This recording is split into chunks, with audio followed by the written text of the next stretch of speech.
El tema de hoy es migraña. Abordaré la fisiopatología, la evaluación y el tratamiento de esta patología. En primer lugar, en cuanto a la fisiopatología, tenemos que previamente, en años anteriores, se sostenía la hipótesis de que la migraña se debía a una alteración en el flujo sanguíneo a nivel de un área localizada de corteza cerebral, en el cual, en primer lugar, los síntomas o el proceso que daba lugar a los síntomas de ahora era vasoconstricción, lo cual por isquemia generaba estos síntomas, seguido de una vasodilatación que por estiramiento de eh, las terminales nerviosas en las arterias generaba dolor. Pero actualmente se sostiene otra teoría que es más aceptada y es la de la depresión cortical propagada. ¿Qué es lo que dice esta nueva teoría? Básicamente sostiene que en un área localizada en la corteza inicia un proceso en el cual hay una alteración en la actividad eléctrica, de la cual eh, resulta en la, primero, excitación de varias neuronas, y esto se propaga a lo largo de la corteza y subcorteza, y seguida de inhibición o hiperpolarización, lo cual explica tanto los síntomas negativos como los positivos del aura, un proceso transitorio en el cual unas neuronas se activan, otras se inhiben, y esto se propaga a lo largo del encéfalo hasta llegar hacia las neuronas pseudo-unipolares presentes, por ejemplo, en el ganglio del nervio trigémino y en las raíces posteriores de los nervios espinales cervicales que inervan algunas zonas de la fosa craneal posterior. ¿Qué es lo que sucede cuando este impulso llega hasta las neuronas pseudo-unipolares? El impulso se propaga a lo largo de toda la terminal nerviosa hasta la parte en la cual el nervio entra en contacto con la arteria, una de las arterias o estructuras eh, que pueden doler dentro de la cabeza, como por ejemplo los senos durales, las arterias grandes intracraneales, tanto las cerebrales como las meningias, y también en las meninges. Bien, una vez que llega este impulso hasta la terminal axonal, eh, se va a producir que se activa el megacanal de Panexina 1. La activación de este megacanal de Panexina 1 resulta en la activación intracelular de la caspasa 1. Cuando se activa la caspasa 1, va a liberarse de la terminal axonal neuroquinina A, el péptido relacionado al gen de la calcitonina y la sustancia P, las cuales son moléculas vasodilatadoras, proinflamatorias y además neuromoduladoras.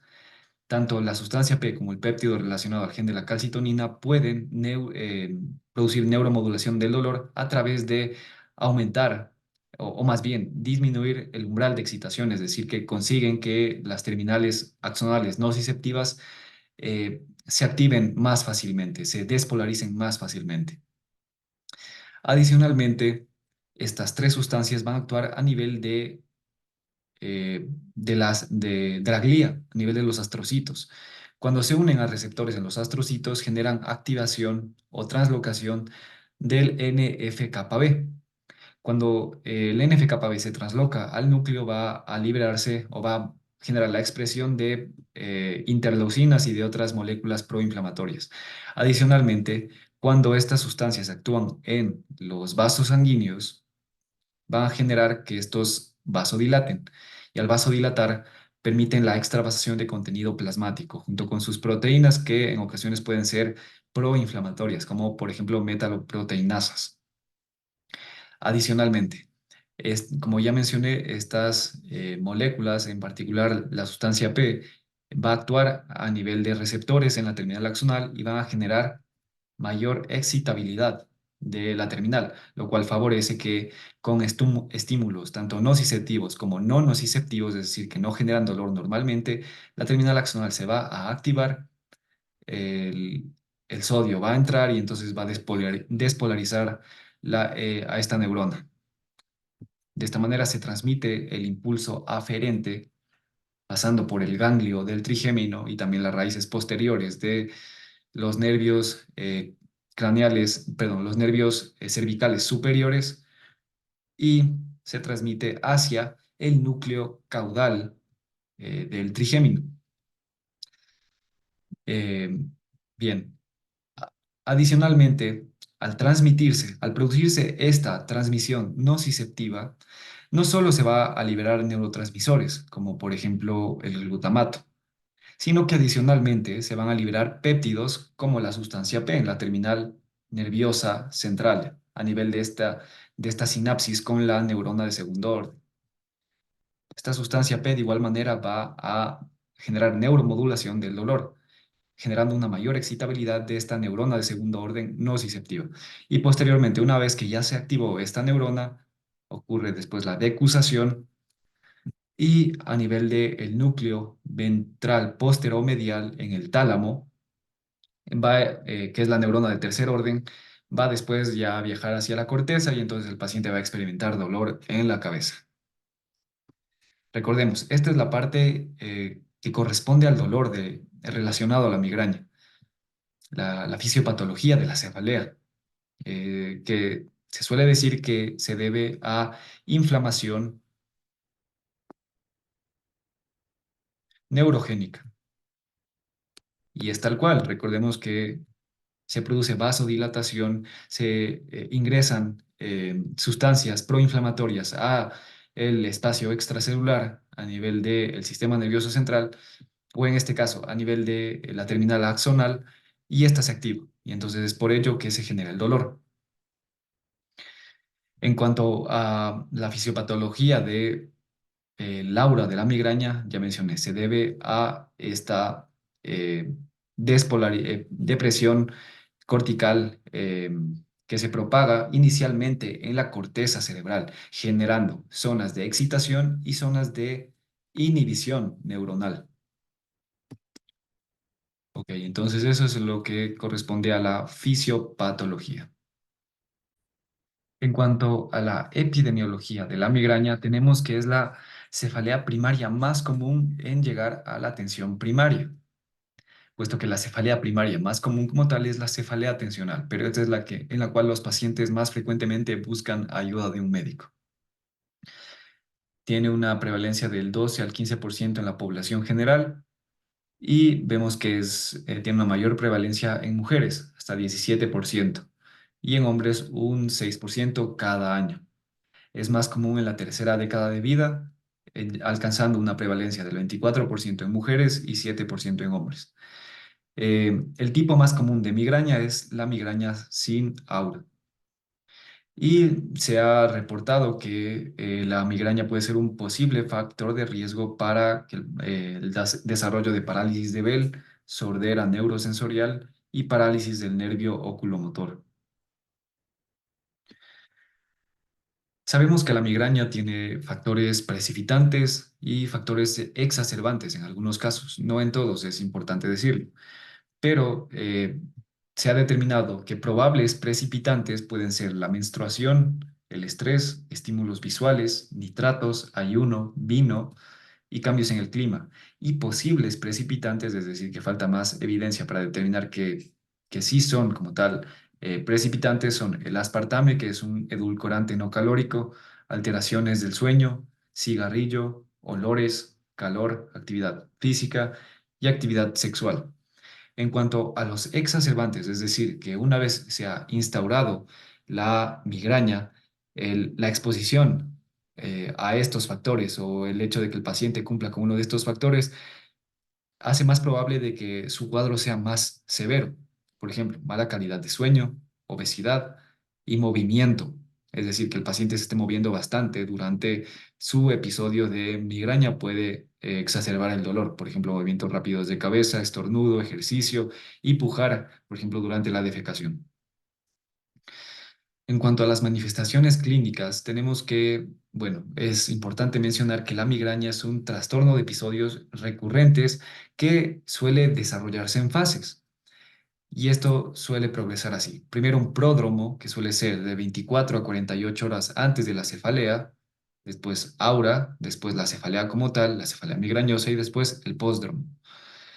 En cuanto al pródromo, tenemos que ocurre en el 77% de los casos. ¿Y cómo suele manifestarse? Bueno, los pacientes han descrito que de 24 a 48 horas antes de la cefalea suelen experimentar antojos, depresión, euforia, bostezos e irritabilidad. Y en cuanto al aura, vemos que se presenta en el 25% de los casos de migraña. Se trata de síntomas neurológicos focales que, importante, son reversibles en la mayoría de los casos. Hay pocos casos, como por ejemplo en el infarto por migraña, que pueden desarrollar síntomas neurológicos irreversibles por como tal un infarto, pero son realmente casos raros. Suelen preceder a la cefalea y importante mencionar que en muchos casos suelen persistir durante la cefalea, pero no suelen durar más de una hora. Eh, los síntomas suelen instaurarse en un periodo de 5 minutos, no son súbitos, como por ejemplo de un ataque isquémico transitorio, lo cual va a ser importante para diferenciarlos, sino que suele instaurarse progresivamente. Y puede presentarse primero un síntoma, por ejemplo, visual, después uno sensitivo y así, no suele ser todo abruptamente. Los síntomas positivos suelen preceder a los síntomas negativos, lo cual no es característico de la ACV ni del ataque isquémico transitorio. Bien, entonces tenemos síntomas positivos que, como vimos en la fisiopatología, se deben a la excitación de algunas neuronas y síntomas negativos que se deben a su inhibición o a su hiperpolarización. Los síntomas positivos pueden ser visuales, auditivos, motores, sensitivos. En los visuales, que son los más comunes, los pacientes pueden observar en su campo visual destellos o escotomas destellantes o formas de líneas u objetos. En la parte auditiva pueden experimentar tinnitus, sonidos e incluso música en casos raros.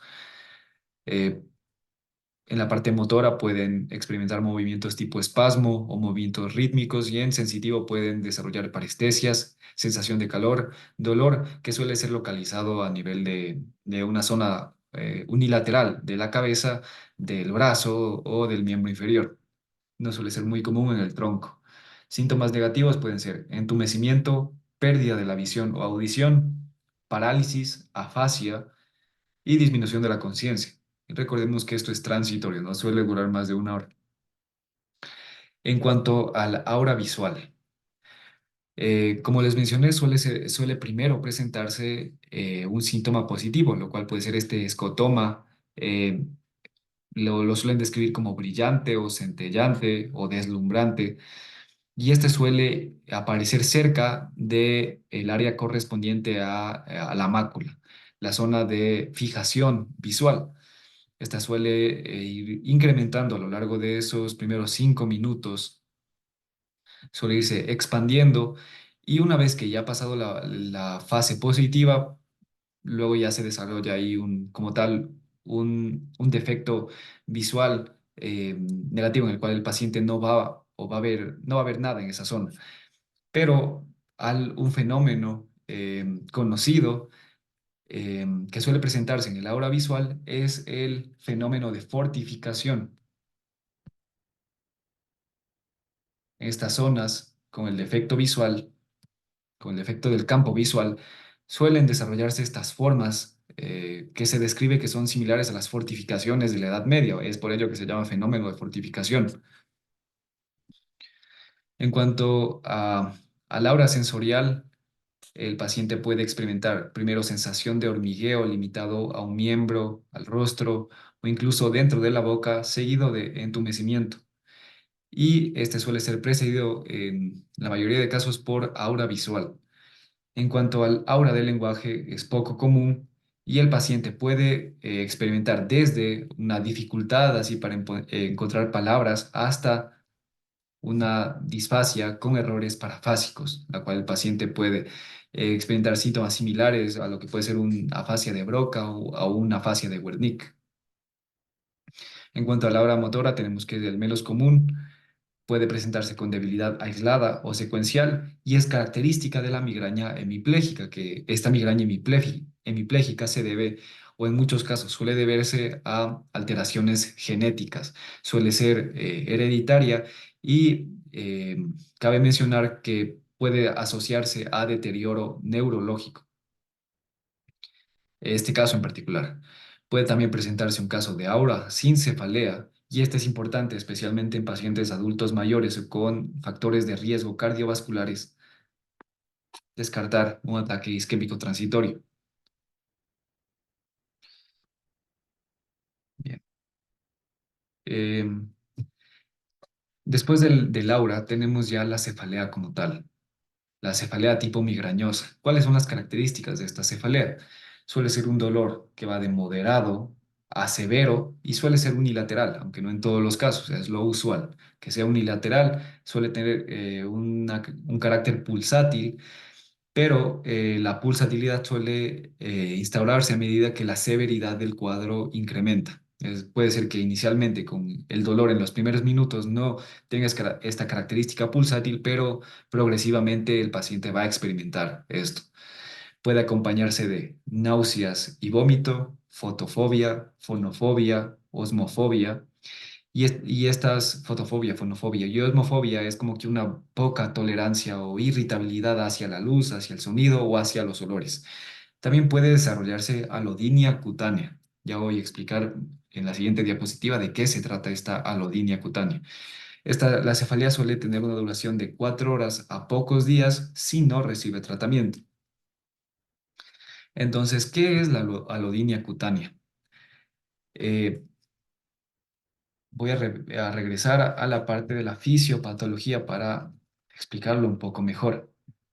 Cuando se transmite el, el impulso nervioso de la neurona de primer orden nociceptiva a la neurona de segundo orden nociceptiva, a nivel del núcleo caudal del trigémino, se liberan péptidos vasoactivos, como ya mencioné, la sustancia P, pero no van a actuar solo en la neurona inmediata, neurona de segundo orden inmediata, la de primer orden, sino que esta sustancia P puede difundirse a través del el líquido extracelular, a través del medio extracelular y actuar en otras neuronas cercanas, que recordemos que en esta zona es donde se procesa el dolor asociado al rostro, asociado a la cabeza en general. Entonces, al actuar esta sustancia P en estas otras neuronas, puede que actúe en una de las neuronas que se asocia a la inervación del rostro, a la inervación del cuero cabelludo, de los músculos cefálicos. Y entonces, ¿qué es lo que va a ocurrir? Al actuar esta sustancia P en esta neurona de segundo orden, va a disminuir el umbral del dolor, es decir, va a aumentar la excitabilidad, para ser más exactos. Aumenta la excitabilidad y entonces estímulos no nociceptivos, como por ejemplo tocar la cabeza, tocar la piel, el cuero cabelludo, puede generar dolor. Entonces, esto es la fisiopatología de la alodinia. Puede ocurrir en el 62% de los casos, puede ocurrir incluso en ausencia de la cefalea, fuera del episodio migrañoso como tal, y va a presentarse dolor con estímulos no nociceptivos como enjuagarse el cabello, peinarse, tocarse el cuero cabelludo, afeitarse, e incluso puede haber localización extracraneal. Eh, Puede como tal responder a terapia abortiva y preventiva, pero es importante mencionar que cuando ya se ha instaurado la alodinia en el paciente, este suele experimentar resistencia o menos, o suele tener una menor respuesta a los triptanos. Bien, entonces después del periodo de cefalea se presenta el pósdromo. En el pósdromo, el paciente puede experimentar cansancio y fatiga y puede también experimentar, si bien ya no esta cefalea continua, puede experimentar cefalea que es inducida con el movimiento de la cabeza, ya porque queda un poco sensible esas zonas. Y entonces si el paciente comienza a mover la cabeza, puede llegar a estimularse levemente. estas terminaciones alrededor de los vasos o alrededor de las meninges y experimentar dolor. Por eso, por ejemplo, en pacientes que son, por ejemplo, metaleros, como yo, no se recomienda ahí hacer el headbanging porque le va a doler la cabeza. Eh, Bien, ahora es importante mencionar que tenemos subtipos de migraña. Además de la migraña típica convencional, tenemos la migraña hemipléjica, que ya le expliqué un poco anteriormente. Su principal característica es debilidad unilateral durante el aura, aunque puede acompañarse de otros síntomas neurológicos focales e incluso acompañarse de fiebre, de estado de la conciencia disminuido, coma y convulsiones. En muchos casos puede ser familiar por estas mutaciones genéticas y puede asociarse a deterioro neurológico. Después tenemos la migraña vestibular, en la cual, bueno, aquí tenemos los criterios, es una entidad aislada y se diagnostica cuando un paciente presenta vértigo episódico, eh, teniendo una historia de migraña o manifestaciones características de la migraña como fotofobia y fonofobia. Puede presentarse en conjunto el vértigo y la cefalea, como puede que se presente solo el vértigo o solo la cefalea. Y en estos casos es importante considerar los diagnósticos diferenciales, como la enfermedad de Meniere, alteraciones estructurales en el tallo cerebral e infarto del tallo cerebral.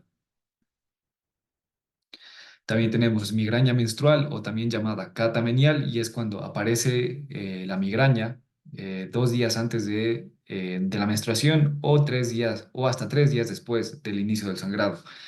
Migraña crónica, diferente a la migraña episódica, que es la que estamos estudiando en este video, ocurre cuando hay más de 15 días al mes de migraña por al menos 3 meses.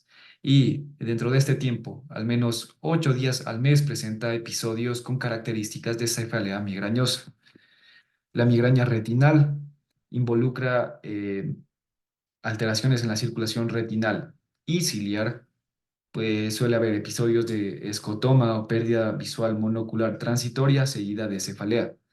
Hay, en este caso, al igual que en la migraña hemipléjica, riesgo de pérdida visual irreversible, es decir, aquí sí puede haber daño neurológico. Y hay que diferenciar de la amaurosis fugaz, especialmente en pacientes adultos mayores o con factores de riesgo cardiovascular. Y por último tenemos la migraña con aura del tallo cerebral. En esta es importante que el diagnóstico requiere que no haya debilidad como síntoma de aura o parálisis, lo cual ya sería una migraña hemipléjica. En este caso, los síntomas van a asociarse a, por ejemplo, déficits neurológicos del tallo cerebral, como ataxia, disartria, niveles disminuidos de conciencia, si hay una alteración en el SARA, diplopia, tinnitus, vértigo, hipoacusia. Suele tener un inicio entre los 7 y los 20 años. ¿Qué complicaciones puede tener la migraña? Puede complicarse con estatus migrañoso, que es cuando el ataque dura más de 72 horas, suele tener una media de duración de 5 días y puede ocurrir en pacientes con o sin aura. Aquí sí fue la E, aura. Y sí vamos a ver el tratamiento de este estatus migrañoso más adelante. Puede haber aura persistente sin infarto, que es cuando los síntomas de aura persisten por más de una semana sin evidencia de infarto en la imagen.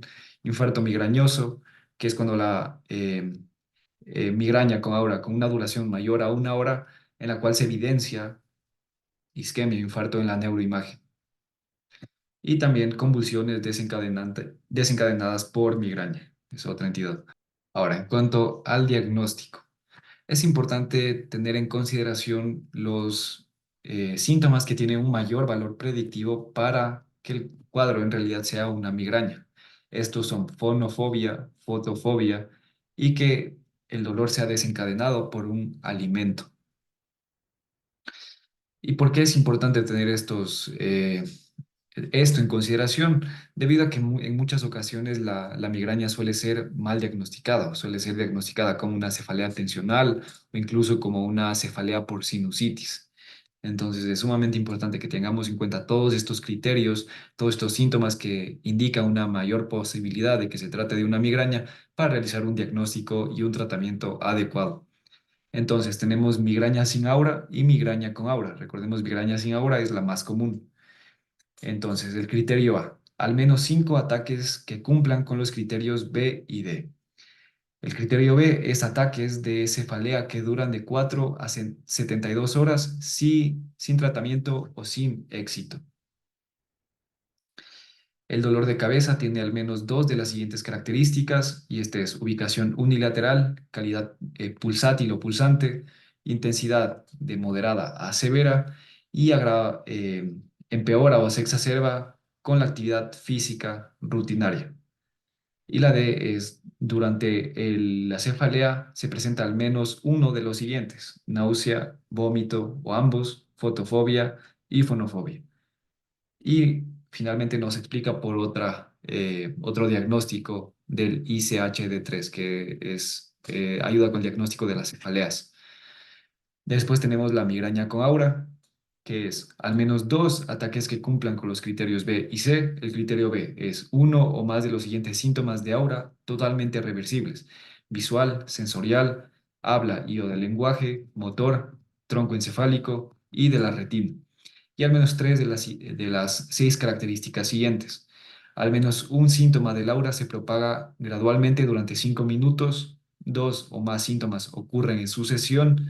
Cada síntoma individual del aura dura de 5 a 60 minutos. Al menos un síntoma del aura es unilateral. Al menos un síntoma del aura es positivo. Y el aura va acompañada o seguida de 60 minutos de dolor de cabeza. Y de igual manera nos explica por otro diagnóstico. Cuando consideramos neuroimagen en el paciente con migraña en este caso. Bueno, si es que el examen neurológico es anómalo y no se puede explicar por el aura del paciente, entonces ahí hacer una neuroimagen. Si hay cambios en el patrón de cefalea a una cefalea atípica o hallazgos no consistentes con migraña y o signos de alarma, cefalea severa súbita, no responde al tratamiento e inicio luego de los 50 años, porque en estos casos tenemos que considerar una causa secundaria, porque principalmente si es que cambió el patrón de dolor del paciente, puede ser que haya un proceso intracraneal subyacente que tengamos que solucionar. El diagnóstico diferencial en cuanto a la cefalea suelen ser otras cefaleas primarias, como la cefalea tensional o la cefalea en racimos, y cefaleas secundarias. Recordemos que la cefalea tensional es esta cefalea en banda que se distribuye en toda la cabeza. Suele ser opresiva, una sensación de presión o como si estuvieran jalando el cabello. Bueno, yo no tengo. Y eh, adicionalmente suele ser más en personas sujetas a bastante estrés. Pueden tener dolor a la palpación en los músculos de la cabeza, los temporales, occipitales, frontales. Mientras que la cefalea en racimos suele ser, de igual manera como la migraña unilateral, suele limitarse a la parte temporal o retroorbital o periorbital, pero aquí lo característico es que suele acompañarse de síntomas autonómicos, como el lagrimeo, como congestión nasal, como rinorrea, como diaforesis limitada al lado de ipsilateral a la cefalea. Y después tenemos las cefaleas secundarias, que pueden ser tanto infecciones, tumores, eh, alteraciones vasculares, entre otras. En cuanto al aura, ¿qué es importante aquí para el diferencial? O ataque isquémico transitorio, especialmente en pacientes adultos mayores, convulsiones, síncope y trastorno vestibular como enfermedad de Meniere. Bien, entonces ahora en lo que corresponde ya al tratamiento, ¿qué recomendaciones tenemos para el tratamiento agudo del paciente con migraña? Primero, educar al paciente acerca de su patología y el uso de los medicamentos. Esto es sumamente importante. El cómo utilizar bien los medicamentos, cuándo utilizarlos y el límite que el paciente debe tener para utilizar estos medicamentos. Utilizar terapia específica de migraña para casos severos, es decir, vamos a dejar los triptanos, los antagonistas de el péptido relacionado al gen de la calcitonina para casos severos o muy duraderos o prolongados que no hayan respondido a AINES o a paracetamol.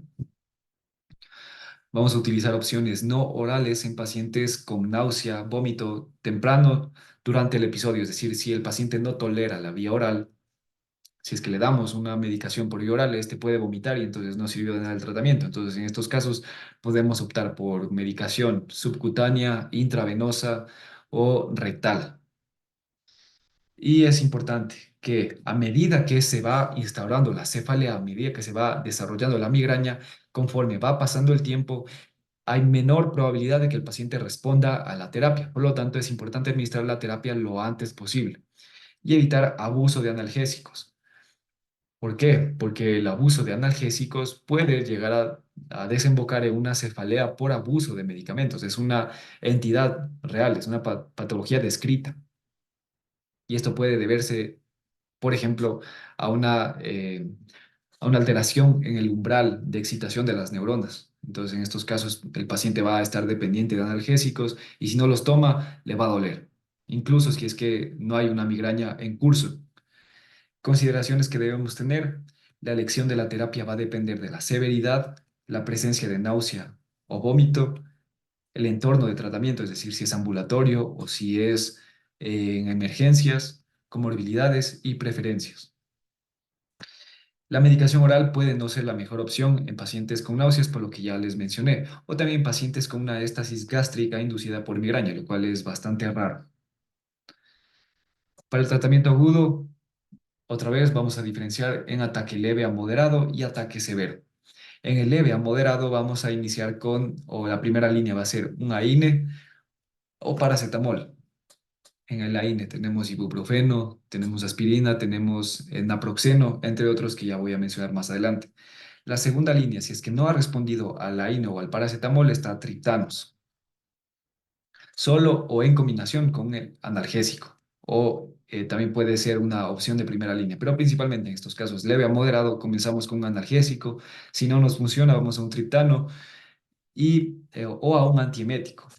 En este caso es importante mencionar que los antieméticos no son solo útiles para el vómito y náusea, sino también pueden ser abortivos del dolor, es decir, pueden cesar el cuadro de cefalea. Pero también, si es que tenemos un paciente con un ataque leve a moderado en cuanto al dolor, pero está con náuseas o vómito considerables, podemos de inicio administrar un antiemético oral como metoclopramida o prochlorperazina, que son bloqueantes del receptor de dopamina. Para pacientes con ataques severos se prefiere como primera línea terapia oral específica, que puede ser triptanos, solo o en combinación, como por ejemplo el sumatriptán, naproxeno, y si es que no nos funciona la primera línea, segunda línea, el ataque agudo, es decir, dentro de unas 2 horas de que dimos el primer medicamento, antagonistas de el péptido relacionado al gen de la calcitonina, lasmiditan, o también podemos aquí optar, si es que no nos funciona un triptano, optar por un antiemético como la metoclopramida, o esta administrarla de inicio si es que el paciente tiene náuseas severas. Bien. Si es que el paciente no tolera la vía oral, podemos utilizar sumatriptán subcutáneo, solmitriptán, que hay también en vía transnasal. Dihidroergotamina más metoclopramida no suele ser una opción a considerar como primera línea.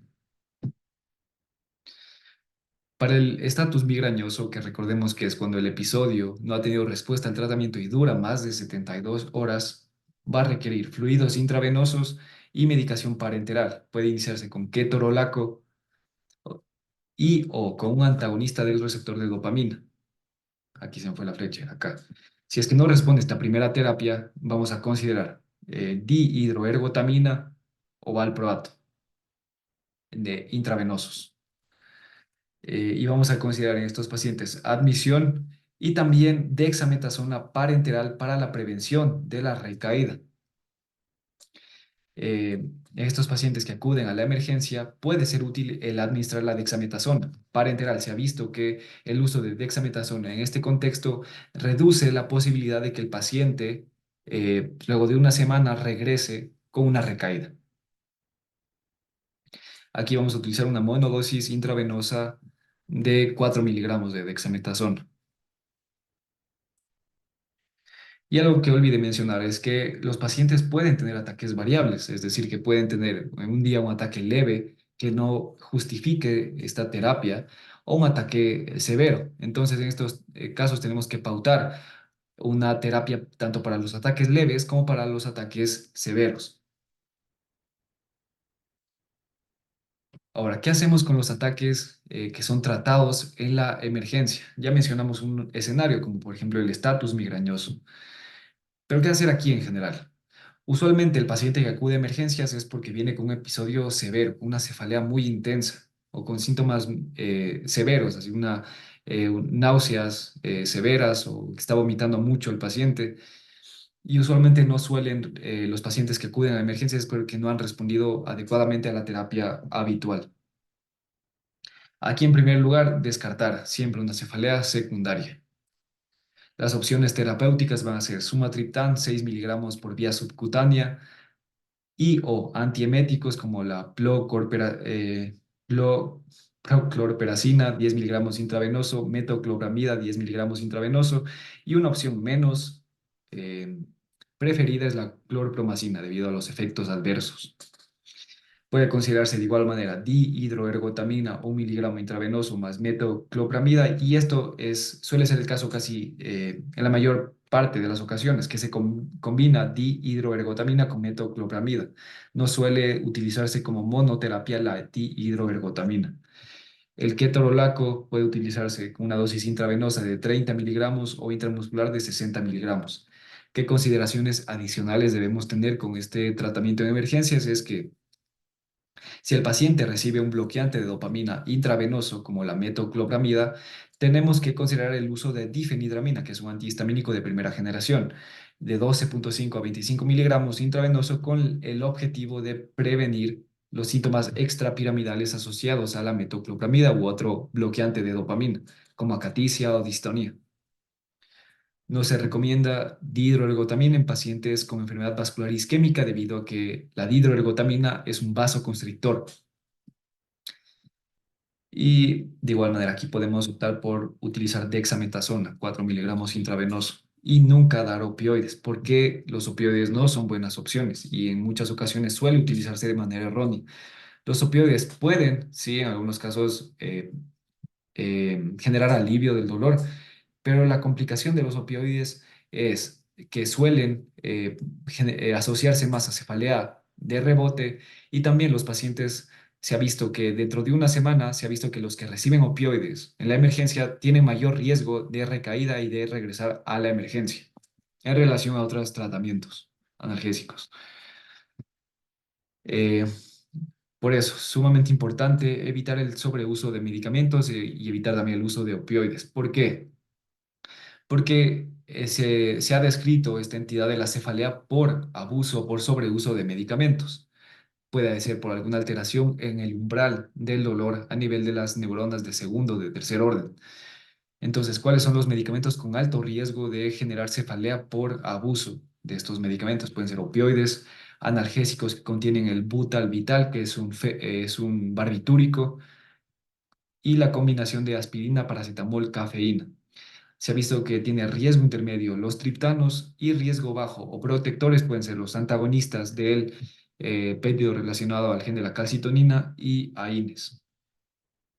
AINES aislados, porque en este caso en combinación con la cafeína es cuando se asocia al alto riesgo de cefalea por abuso.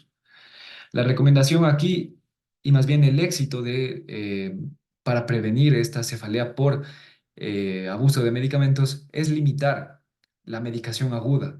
Y en adición a limitar esta medicación aguda es administrar el tratamiento preventivo, que ya voy a describir en breve. Entonces, ya en cuanto a las opciones que tenemos de AINES están aspirina, ibuprofeno, naproxeno, diclofenaco, ácido tolfenámico, celecoxib, ketorolaco, indometacina y también he visto que suelen utilizar metimazol. El paracetamol es una buena opción para los casos leves a moderados y suele utilizarse una dosis de 100 miligramos eh, y suele ser efectiva no solo para la cefalea, sino también para la fonofobia, fotofobia y para la incapacidad que suele tener el paciente durante estos episodios. En cuanto a los triptanos, recordemos primero el mecanismo de acción. Hay que tener muy en cuenta el mecanismo de acción para asociarlo con las contraindicaciones de este tratamiento. Los triptanos son agonistas del receptor de serotonina 1B y receptor 1D. Al unirse a este receptor, generan inhibición de la liberación del péptido relacionado al gen de la calcitonina. Además, se ha visto que suele inhibir la transmisión a la neurona de segundo orden en el núcleo trigémino caudal. Recordemos que en la vía descendente del control del dolor van a actuar tanto serotonina como opioides endógenos, como la endorfina. Ya, entonces en este caso también va a actuar los triptanos modulando esta vía descendente del control del dolor y también genera vasoconstricción. Aquí importante mencionar que la respuesta a los triptanos no es diagnóstico de migraña, puesto que los triptanos pueden ser efectivos en otras cefaleas, como por ejemplo la cefalea en racimos. Se ha visto que la combinación de triptanos más AINES es más efectiva que la medicación sola, tanto AINES como triptanos. Entonces, en estos casos suele aportar un mayor beneficio el combinar ambos medicamentos. Y las opciones son sumatriptano 85 miligramos más naproxeno 500 miligramos, que hay un medicamento con el nombre de Treximet. También se ha probado la combinación de frobatriptán, 2,5 miligramos más dexketoprofeno, aunque puede optarse por combinar otros medicamentos dentro de estas familias. Las opciones son sumatriptán en la vía oral. La vía oral es la que tiene más cantidad de medicamentos y son sumatriptán, naratriptán, L-triptán, solmitriptán, rizatriptán, almotriptán y frobatriptán. De esto se ha visto que el L-triptán es el más eficaz, aunque en general tiene una eficacia similar. Y de estos el naratriptán y el frobatriptán son los menos eficaces. En la vía subcutánea tenemos sumatriptán y en la vía nasal sumatriptán y solmitriptán. Los efectos adversos para la mayoría de los triptanes son sensación de presión en el pecho o en la garganta, enrojecimiento, debilidad, somnolencia, mareo, sensación de calor y parestesias. ¿Qué consideraciones debemos tener en cuanto al uso de triptanos? Bueno, primero mencioné que los triptanos generan vasoconstricción. Pero aquí es importante mencionar que no los estudios relacionados a este tema del riesgo de complicaciones vasculares y el uso de triptanos no han encontrado asociación entre precisamente el uso de estos medicamentos con estas complicaciones. Aún así, debido a este efecto que tiene, a este mecanismo de acción vasoconstrictor, está contraindicado el uso de triptanos en pacientes con antecedentes de accidente cerebrovascular, enfermedad coronaria, angina de Prinzmetal, hipertensión mal controlada, migraña hemipléjica y migraña basilar o migraña con aura del tronco encefálico, que es lo mismo. Hay que evitar el uso de triptanos junto con inhibidores de la MAO, puesto que esto incrementa bastante el riesgo de síndrome serotoninérgico, que es una complicación potencialmente mortal. El uso de triptanos dentro de las 24 horas dentro de la administración de preparaciones de ergotamina u otros triptanos de igual manera, por riesgo de síndrome serotoninérgico y uso de L-triptán dentro de las 72 horas de administración de inhibidores del citocromo P3A4 como antifúngicos azoles, tal como el ketoconazol o el fluconazol, claritromicina, ritonavir y nefadosona. ¿Por qué? Porque el L-triptán de igual manera es metabolizado hepáticamente por la citocromo P3A4. Entonces, si nosotros administramos el L-triptán poco después de haber administrado estos fármacos de acá, puede que las concentraciones del L-triptán incrementen considerablemente y así, de igual manera, incrementa el riesgo de síndrome serotoninérgico. A pesar de eso, a pesar de que vemos que puede producirse síndrome serotoninérgico al combinar todos estos factores, es seguro el uso de triptanos más inhibidores de la recaptación de serotonina, selectivos y de serotonina y noradrenalina. Aún así, es importante monitorear a los pacientes por síntomas de síndrome serotoninérgico. ¿Qué factores predicen la respuesta a triptanos? Ya mencioné uno previamente, que es la alodinia cutánea. Cuando hay alodinia cutánea, es más probable que el paciente no responda adecuadamente a los triptanos. De igual manera, la severidad al momento de la administración disminuye la probabilidad de responder adecuadamente a esta medicación y el tiempo de administración. El beneficio va a ser máximo dentro de la primera hora del inicio del cuadro migrañoso, y esto para la mayoría de los medicamentos aquí mencionados. En cuanto a los antieméticos, recordemos que no son útiles solo para tratar las náuseas y el vómito, sino que también tienen beneficio en cuanto a el control de la cefalea. Las opciones más utilizadas son metoclopramida intravenoso y proclorperacina intramuscular o intravenoso. Pueden ser utilizados como monoterapia o terapia combinada en el tratamiento de la migraña aguda. Hay que evitar antieméticos con efecto de la prolongación del intervalo QT, como el haloperidol, clorpromacina, ondansetron, hidroperidol, puesto que estos eh, pueden dar lugar a un paciente susceptible a una arritmia, a un torsades de Points. Otros efectos adversos son síntomas extrapiramidales, aunque estos también están presentes en la metoclopramida y proclorperacina, hipotensión ortostática y sedación. No se recomienda utilizar antieméticos orales como terapia aguda sol. Pueden ser utilizados en combinación.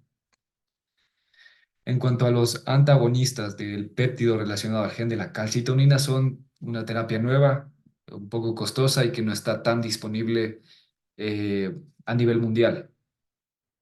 El mecanismo de acción es el bloqueo de la transmisión del dolor a nivel de la vía trigémino vascular. Recordemos la fisiopatología. Sirve tanto como tratamiento agudo y tratamiento preventivo, y está indicado cuando no hay respuesta o hay contraindicación a triptanos y o antieméticos. De aquí tenemos los antagonistas de este péptido, pueden ser tanto moléculas grandes como anticuerpos monoclonales o moléculas pequeñas como los gepantes. Y aquí están el ubrogepant y el rimegepant y el sabegepant. Aquí están las dosis por si le sirve y por si está disponible en su área de trabajo, y considerar los efectos adversos que pueden ser somnolencia, náusea y boca seca. Después tenemos al lasmiditan. Es similar al mecanismo de acción de los triptanos y de la dihidroergotamina, sino que aquí es selectivo del receptor 1F, agonista del receptor de serotonina 1F. Por lo tanto, carece de actividad vasoconstrictora. Es así que podemos utilizar en los pacientes que veíamos que estaban contraindicados para los triptanos o la dihidroergotamina. Las dosis son 50 a 100 miligramos inicial como monodosis, y no se recomienda utilizar más de una dosis en el ataque agudo, sino que vamos a incrementar la dosis de 100 a 200 miligramos en el siguiente ataque. Los efectos adversos que tiene es el más común, mareo, y entre otros están náusea, somnolencia y fatiga. Debido al mareo asociado a este medicamento, se recomienda al paciente que no conduzca o no opere maquinaria hasta 8 horas después de haber recibido esta dosis. En los ergots tenemos la dihidroergotamina y la ergotamina. El mecanismo de acción es básicamente el mismo que el de los triptanos, solo que este tiene adicionalmente un efecto de vasoconstricción debido a agonismo del receptor alfa adrenérgico. Hay formulación tanto intramuscular, intravenosa, intranasal y subcutánea. Y en la administración intravenosa suele ser administrado con metoclopramida. Está contraindicado si es que se ha utilizado dentro de las 24 horas previas un triptano u otro ergot, si es que el paciente tiene enfermedad coronaria o antecedente de ACV, hipertensión, embarazo, si es que está utilizando inhibidores del acetocromo P3A4 o vasoconstrictores, y si es que el paciente tiene una migraña hemipléjica o basilar. En cuanto a la ergotamina, realmente no es un medicamento tan utilizado actualmente. Hay formulaciones que combinan ergotamina 2 miligramos más cafeína 100 miligramos por vía rectal en pacientes que no toleran la vía oral. Los efectos adversos son náusea y vómito, vasoconstricción, y esto puede dar lugar, en efecto, a complicaciones vaso-oclusivas. Por lo tanto, está contraindicado en estos pacientes con alteraciones vasculares. Otras intervenciones agudas son el valproato, que puede ser utilizado como una terapia aguda y como terapia preventiva. En la emergencia pueden darse 500 a 1000 miligramos por vía intravenosa y los efectos adversos son náusea, vómito y temblor. Está contraindicado en pacientes embarazadas o pacientes femeninas en edad fértil debido al riesgo de teratogenicidad asociado al valproato. También está la opción del bloqueo de nervios periféricos, tanto nervio occipital como ganglio esfenopalatino y nervio trigémino o ramas del trigémino, y terapia de neuromodulación, que en la cual puede utilizarse estimulación del nervio supraorbital transcutánea, neuromodulación eléctrica remota, estimulación magnética transcraneal y estimulación no invasiva del nervio vago. Y estas son las indicaciones, principalmente cuando el paciente no tolera la medicación, cuando no ha sido efectiva o cuando no desea como tal la medicación. Ok, entonces, ¿cómo nos recomienda abordar up-to-date al paciente eh, con migraña en el contexto agudo? Cabe mencionar que aquí vamos a tratar la migraña convencional, la migraña que no es hemipléjica o con un aura del tallo cerebral. Entonces, nos tenemos que preguntar eh,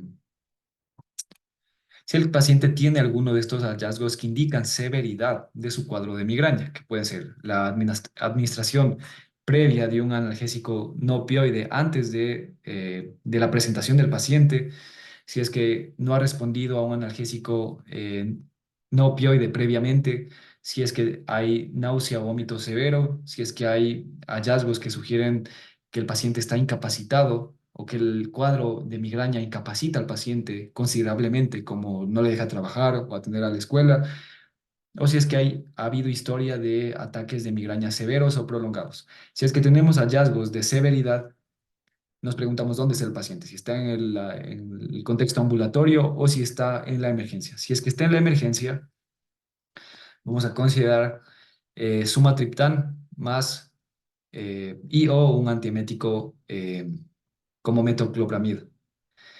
Y vamos de igual manera a evaluar la administración de dexametasona, que recordemos disminuye el riesgo de recaídas. Podemos repetir la dosis de sumatriptán si es que no se consigue una respuesta adecuada a las 2 horas. Si después de esta segunda dosis de sumatriptán no hay un alivio adecuado, tenemos que ingresar al paciente para repetir una dosis parenteral o considerar otra terapia que puede ser o suele ser en estos casos parenteral.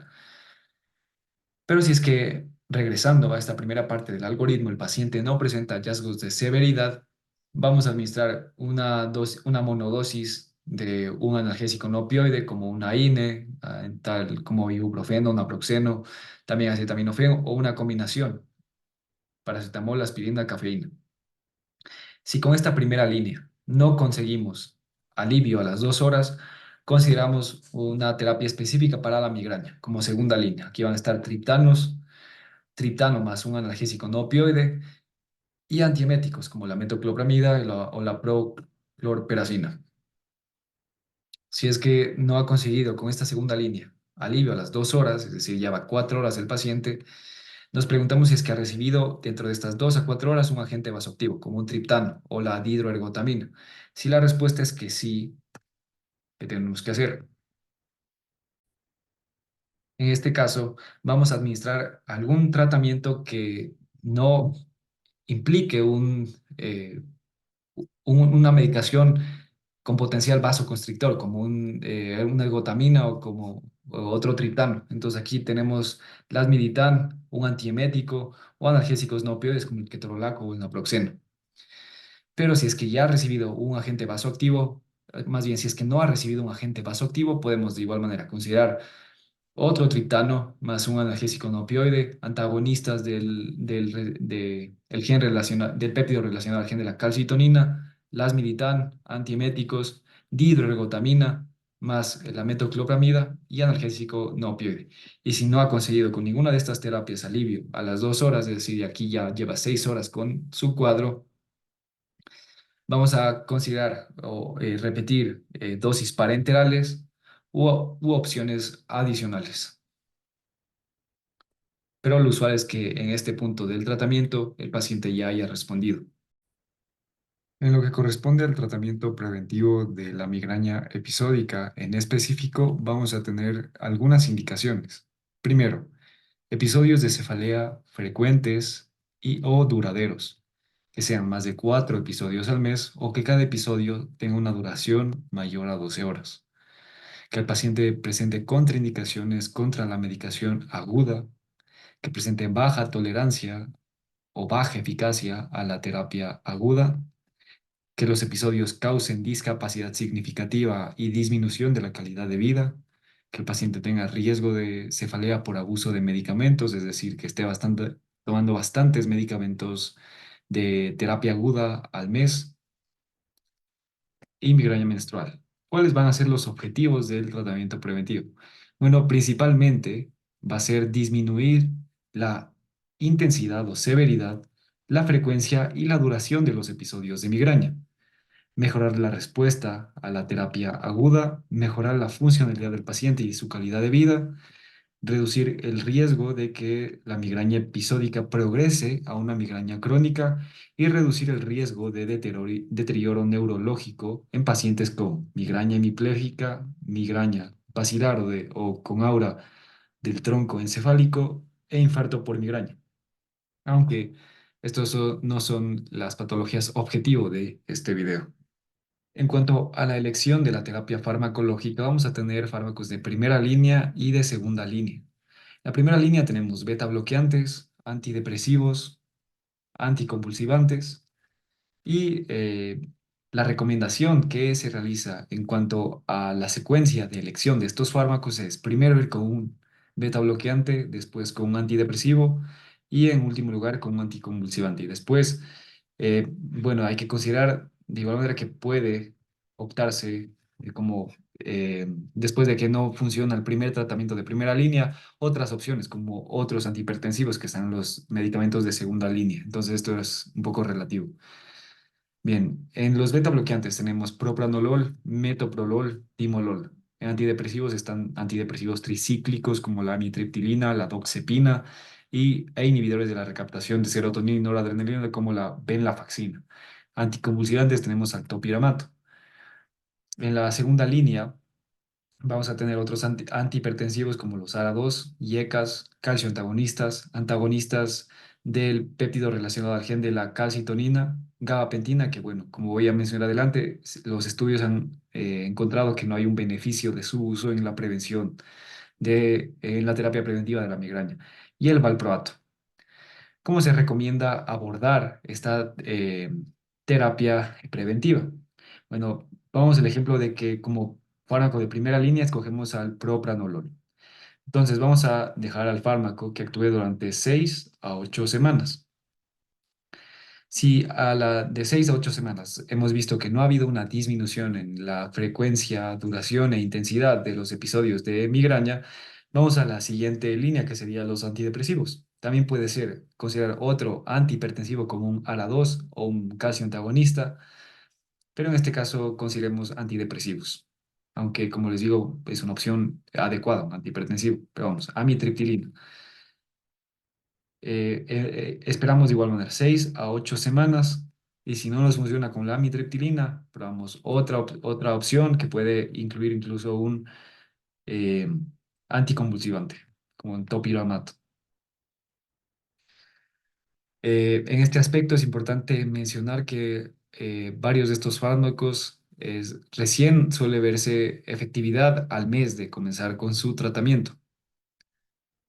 ¿Ya qué consideraciones debemos tener en cuanto a la elección de estos fármacos de acuerdo a las comorbilidades del paciente? Si es que el paciente es hipertenso, eh, es mayor a 60 años o es fumador, puede que se beneficie más de verapamilo, ya un calcio antagonista no selectivo, o de flunaricina, que es un calcio antagonista de igual manera. Si es que es menor a 60 años y no fumador, puede beneficiarse de un beta bloqueante. ¿Por qué no el beta bloqueante en este grupo de acá? Puesto que se ha visto que está asociado con eventos cardiovasculares adversos en esta población. En pacientes con depresión pueden beneficiarse de amitriptilina y venlafaxina, también doxepina. Si es que el paciente tiene un diagnóstico de epilepsia, se va a beneficiar evidentemente de anticonvulsivantes como el topiramato y el valproato. Si tiene insomnio, puede ser que se beneficie de amitriptilina. Si tiene obesidad, puede que se beneficie del topiramato, pero en estos casos los anticonvulsivantes, como les mencionaba, siempre dejarlos al final, puesto que son los que más efectos adversos presentan. ¿Y a qué aspectos debemos considerar para maximizar el beneficio de la terapia preventiva? Primero, iniciar con dosis bajas e incrementar de acuerdo a la respuesta a la dosis máxima del medicamento recomendada y la tolerancia que desarrolla el paciente. Es decir, si es que presenta muchos efectos adversos con un fármaco, quizá es lo mejor cambiar a otro fármaco, incluso si es que la frecuencia, duración y severidad de los episodios de migraña ha disminuido. Tener en cuenta que la efectividad de los fármacos puede tardar hasta un mes o más en algunos casos. Evitar el uso excesivo de terapia aguda, puesto que esto incrementa el riesgo de cefalea por abuso de medicamentos. Evitar el uso de opioides y barbitúricos por la misma razón y porque hay un incremento en el riesgo de recaídas y de cefaleas de rebote. Abordar las expectativas y preferencias del paciente. Siempre discutir todas las terapias con el paciente, hacerlo partícipe de la elección de su tratamiento. Esto refuerza la relación médico-paciente. Enfatizar la contraindicación del valproato y también del topiramato en mujeres de edad fértil. Si un primer fármaco no funciona, vamos a probar con una clase diferente o puede ser dentro de la misma familia. En cuanto al estilo de vida, ¿qué recomendaciones le vamos a dar al paciente? Bueno, que tenga una buena higiene del sueño. Ya se le va a recomendar que trate de dormir en un mismo horario todos los días, que no esté expuesto a la pantalla del televisor, del celular, de la computadora, hasta media hora antes o hasta una hora antes de irse a dormir. Y de igual manera recomendarle hacer ejercicio, que tenga un horario de comida regular. Recordemos que el ayuno es un desencadenante del episodio de migraña y evitar exposición a otros desencadenantes. Bien, entonces ya abordando un poco en específico la terapia preventiva para la migraña, tenemos que en cuanto a los beta bloqueantes, vamos como opciones, tenemos el propranolol, que podemos iniciar 20 miligramos 2 veces al día, hasta máximo 120 miligramos 2 veces al día. También tenemos metoprolol, nadolol, también está timolol. Y se recomienda ajustar y mantener durante al menos 3 meses antes de considerar el fracaso terapéutico, particularmente con este fármaco, con los beta bloqueantes. Con otros se puede considerar un plazo menor de 6 a 8 semanas. Las contraindicaciones son paciente mayor a 60 años, fumador e hipertenso, paciente con disfunción eréctil. Recordemos que los beta bloqueantes no selectivos van a bloquear precisamente al receptor adrenérgico beta 2 que tiene efecto vasodilatador, entonces puede afectar a un paciente con disfunción eréctil. Pacientes con bradicardia, alteración del nodo sinusal o de la conducción cardíaca, enfermedad vascular periférica y fenómeno de Raynaud. Otros antihipertensivos que podemos considerar si no nos ha funcionado con el beta bloqueante son verapamilo, flunaricina, que es un calcio antagonista, yecas y ARA2. De estos, ARA2 ha sido el que se ha visto con mayor efectividad. Puede ser como opción el candesartán, 16 miligramos una vez al día. Después tenemos a los antidepresivos, los más estudiados han sido principalmente amitriptilina y venlafaxina. Amitriptilina es un antidepresivo tricíclico. Se recomienda iniciar de 20 a 50 miligramos a 100 miligramos máximo antes de acostarse, y remarco lo de antes de acostarse, puesto que los efectos adversos de la amitriptilina pueden ser sedación y somnolencia, lo cual complica un poco su uso durante el día. También serostomía por el efecto anticolinérgico, estreñimiento por lo mismo, taquicardia por lo mismo, hipotensión ortostática por el efecto anti-alfa-adrenérgico, ganancia de peso y retención urinaria. Con la venlafaxina se recomienda iniciar 37,5 miligramos una vez al día a 75 a 150 miligramos una vez al día. Esto es preferible en pacientes con trastornos de ansiedad y con mareo postural. En cuanto a los anticonvulsivantes, tenemos al topiramato, al valproato y a la gabapentina. Pero ya les adelanto que la gabapentina se encontró en los estudios que no es eficaz, así que ni mencionarla. En cuanto al topiramato, una dosis inicial de 25 miligramos al día y vamos a incrementar 25 a 50 miligramos por semana hasta alcanzar una dosis máxima de 100 miligramos dos veces al día. Aunque, de acuerdo a la guía de UpToDate, mencionaba que con una dosis de 50 miligramos dos veces al día, es decir, 100 miligramos al día, es efectivo y reduce los efectos adversos o el riesgo de efectos adversos. ¿Cuáles son estos? Y pueden ser bastante molestos y pueden complicar o afectar la calidad de vida del paciente. Dificultad en la memoria, dificultad de concentración, fatiga, anorexia, pérdida de peso, parestesia, esto es más común con las dosis altas, hiperestesia, náusea, diarrea y disgeusia. Está contraindicado en el embarazo debido al riesgo de hendiduras faciales y bajo peso al nacer. Y en cuanto a las consideraciones de su uso, es que suele tener un beneficio residual hasta 6 meses después de haber retirado la terapia con un topiramato. Presenta una eficacia similar al propranolol y ligeramente superior al valproato. Y es importante tener esto en cuenta, que eh, si se administra a una paciente que está tomando anticonceptivos, el topiramato tiene el potencial de inducir el metabolismo de estas hormonas, por lo tanto puede hacer inefectiva la terapia anticonceptiva. En cuanto al valproato, tenemos que se puede iniciar con una dosis de 250 y subir hasta 1500 miligramos, de acuerdo a la tolerancia y respuesta del paciente, y los efectos adversos serán caída de cabello, aumento de peso, temblor, mareo, náusea, somnolencia, y es altamente teratogénico en el embarazo, por lo tanto contraindicado en pacientes femeninas en edad fértil.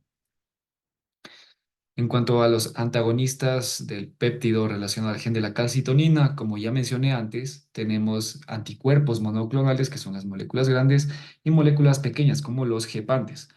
Los gepantes efectivos que se han encontrado en los estudios en cuanto a la terapia preventiva son rimegepant y atogepant.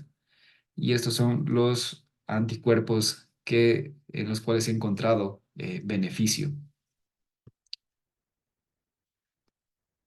En cuanto a otras intervenciones para la terapia preventiva de la migraña episódica, tenemos, en primer lugar, la toxina botulínica. Se ha encontrado que esta no ofrece un beneficio estadísticamente significativo para la prevención de la migraña episódica. Sin embargo, se ha visto que la toxina botulínica tipo A, es decir, la Ona-botulinum toxin A, ha sido efectiva para el tratamiento de la migraña crónica.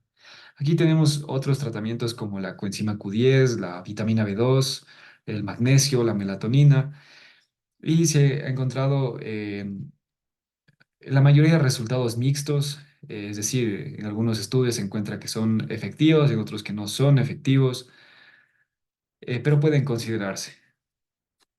En las intervenciones no farmacológicas tenemos el ejercicio, como ya mencioné, la acupuntura, neuromodulación, terapia conductual de desensibilización a desencadenantes, el cual demostró beneficio en un ensayo aleatorizado.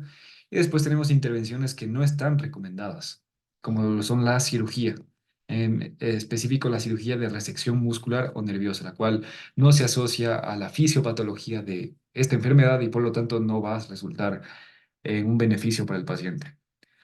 Entonces eso ha sido todo en cuanto a la fisiopatología, evaluación, diagnóstico y tratamiento de la migraña. Si el video te sirvió, te invito a que te suscribas, le des like y lo compartas.